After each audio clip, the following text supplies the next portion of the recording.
Hello everyone, class 8 maths zone exercise 6.1 question number 2 factorize the following polynomials। यानी दिए गए polynomials को factorise करना है। ए दिया गया 5t in bracket t minus 4 minus 6 in bracket t minus 4। आप ये दोनों ब्रैकेट में देख सकते हैं कि सेम टर्म है, सेम सिंबल है, तो इनको हम एज ए कॉमन रख सकते हैं। यानी t माइनस 4 को कॉमन रखेंगे तो जो कॉमन टर्म्स हैं उनको हम एक साथ रख लेते हैं। तो ये आ जाएगा 5t माइनस 6 एक ब्रैकेट में, और जो कॉमन है उसको एक साथ t माइनस 4, ये हो जाएगा हमारा फैक्टराइजेशन। बी दिया गया है 2y in bracket y plus 5 minus 3y plus 5। यानी जो कॉमन है उसे हम पहले भी रख सकते हैं या बाद में भी रख सकते हैं, और जो कॉमन लिया गया है उसे हम एक साथ कर देते हैं। यानी 2y माइनस 3 एक साथ हो जाएगा, और जो कॉमन है उसे एक साथ कर लेंगे सिंगल टाइम। सी दिया गया 6 in bracket 3 plus x in bracket 3 plus x, तो 3 plus x as a common, और जो कॉमन है उसे एक साथ रख लेंगे 6 प्लस एक्स, ये हो जाएगा हमारा फैक्टराइजेशन। डी दिया गया है z in bracket z minus 1 plus 2 in bracket z minus 1, तो z माइनस 1 को हम एज ए कॉमन रख लेंगे, ये हो जाएगा z प्लस 2, हमारा आंसर हो जाएगा। ई दिया गया है p in bracket 6 minus P minus 6 minus P, जो कॉमन है उसे एट फर्स्ट रख लें, या आप बाद में भी रख सकते हैं, इसमें कोई कंडीशन नहीं उपस्थित है। 6 minus p as a common, फिर p माइनस हो जाएगा यहाँ, यदि कोई टर्म नहीं है कॉमन के रूप में तो क्या हो जाएगा 1, तो p माइनस 1, ये हो जाएगा हमारा आंसर। f दिया गया है d in bracket d minus 5 plus 7 in bracket 5 minus d। अब देखें ब्रैकेट में जो फैक्टर हैं वो तो सेम है, लेकिन सिंबल इनका जस्ट अपोजिट है। यहाँ पे d पॉजिटिव है और 5 निगेटिव है, और यहाँ पे 5 पॉजिटिव है और d निगेटिव है। तो हम या d को निगेटिव कर लीजिए, या 5 को यहाँ पे निगेटिव कर लीजिए। तो यहाँ पे 5 को निगेटिव करने के लिए यहाँ पे प्लस जो दिया गया वो माइनस करना पड़ेगा। यदि माइनस से प्लस में मल्टीप्लाई करेंगे तो प्लस माइनस क्या हो जाएगा -5, यहाँ माइनस रखना पड़ जाएगा। फिर माइनस से माइनस में मल्टीप्लाई करेंगे तो माइनस इंटू माइनस क्या हो जाएगा +d। तो आप देख सकते हैं कि यहाँ पे +d, यहाँ पे +d, -5 अब इसको हम एज ए कॉमन रख सकते हैं d माइनस 5 के रूप में। अब जो कॉमन है उसे एक ब्रैकेट में रख देंगे d माइनस 7, ये हो जाएगा हमारा फैक्टराइजेशन। जी दिया गया x 11 plus 11 x plus 11 plus x plus 11, ये अलग टर्म है, और यहाँ पे दूसरे टर्म में यदि कोई फैक्टर नहीं होगा एज ए कॉमन तो क्या होगा 1 होगा।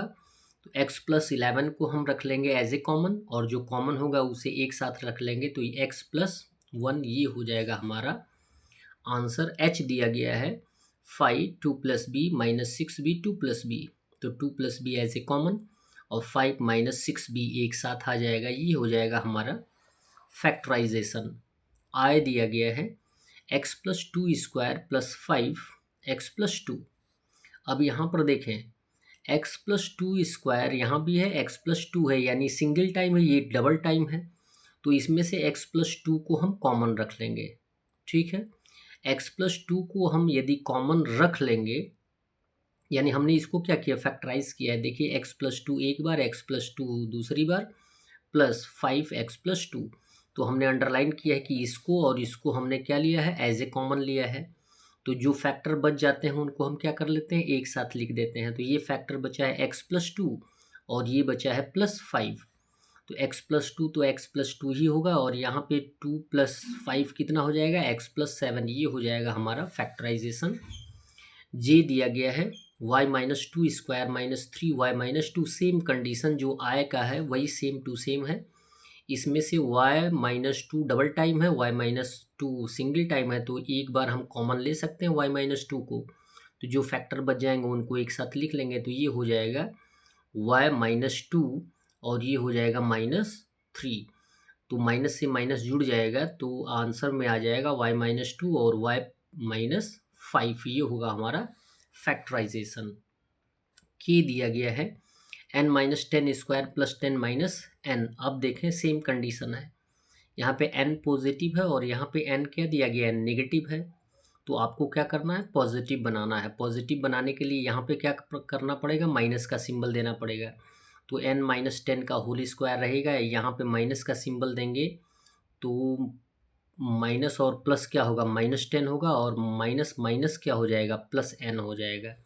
अब हमारे फैक्टर सेम हो गए, n-10 और यहाँ पे n-10। तो n-10 को हम सिंगल टाइम कॉमन ले लेंगे तो हमारे पास बच जाएगा n-10 और यहाँ पे क्या बचेगा, -1। तो माइनस माइनस जुड़ जाता है तो हमारा आंसर आ जाएगा n-10 और n-11। L दिया गया 3a-1 होल स्क्वायर -6a+2।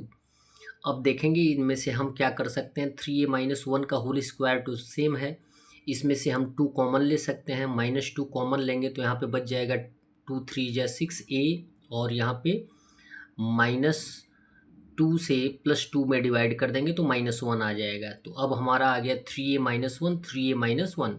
इसमें से हम एक को कॉमन ले सकते हैं 3a-1 को, तो 3a-1 को हमने कॉमन ले लिया। यहाँ पे बचा क्या है, 3a-1 और ये बचा है -2। तो माइनस माइनस क्या हो जाएगा, जुड़ जाएगा। लेकिन आंसर क्या होगा, नेगेटिव। तो ये होगा 3a-1 और 3a-3, ये हो जाएगा हमारा आंसर। इसको हम कॉमन के रूप में भी लिख सकते हैं कि 3a-1 है तो इसमें से 3 कॉमन ले लेंगे तो a-1 के रूप में भी आ जाएगा।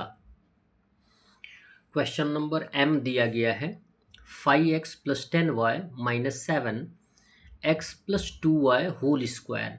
इसमें से हम कॉमन ले सकते हैं, यानी x + 2y के रूप में एक्सप्रेस करने के लिए तो 5 कॉमन लेंगे तो x बच जाएगा, 5 2 ज़ा 10, y हो जाएगा, यानी x + 2y होल स्क्वायर है।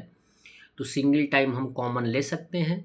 यदि सिंगल टाइम कॉमन लेंगे तो x + 2y तो हमने कॉमन ले लिया। अब बचा क्या है, यहाँ पे 5 बचा है और यहाँ पे बचा है -7 और x2y बचा है, x + 2y।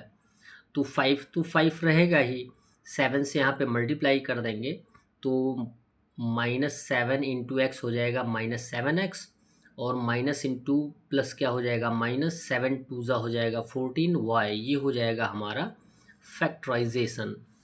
n दिया गया है 14 in bracket 3y - 5z whole cube plus 7 in bracket 3y - 5z। अब देखें यहाँ पे पावर 3 है, पावर 2 है, तो 2 टाइम्स तो हम एज ए कॉमन ले ही सकते हैं। और यहाँ पर भी देख सकते हैं कि 14 और 7 में से हम 7 कॉमन ले सकते हैं। 7 कॉमन लेंगे तो यहाँ पे एज ए 7 कॉमन है और ब्रैकेट में 3y - 5z को एज ए हमने कॉमन ले लिया है। 2 टाइम्स यहाँ भी 2 टाइम्स यहाँ भी कॉमन ले लिया। यहाँ पे बचा क्या है, तो 7 से डिवाइड करेंगे तो 2 बच जाएगा और यहाँ पे बच जाएगा 3y - 5z। और यहाँ से तो हमने 7 और 3y - 5z whole square common ले लिया है तो यहाँ पे बचेगा क्या, +1। अब इनको हम ब्रैकेट हटा के लिख सकते हैं, ये सेम टू सेम रहेगा, स्क्वायर यहाँ पे है, ये स्क्वायर का फॉर्म रहेगा। और यहाँ पे अगर हम मल्टीप्लाई कर देंगे 2 3 ज़ा 6y - 2 5 ज़ा 10z और ब्रैकेट हट जाएगा तो +1। ये हो जाएगा हमारा फैक्टराइजेशन। That's all. वीडियो को लाइक करें और चैनल को अवश्य सब्सक्राइब करें। साथ में अन्य सहपाठियों को भी बताने का प्रयास करें कि आपके इस चैनल पे ग्रो विद मैथ्स क्लास 8 का सॉल्यूशन मिलेगा और हेरिटेज मैथ क्लास 6 7 8 का सॉल्यूशन मिलेगा। धन्यवाद।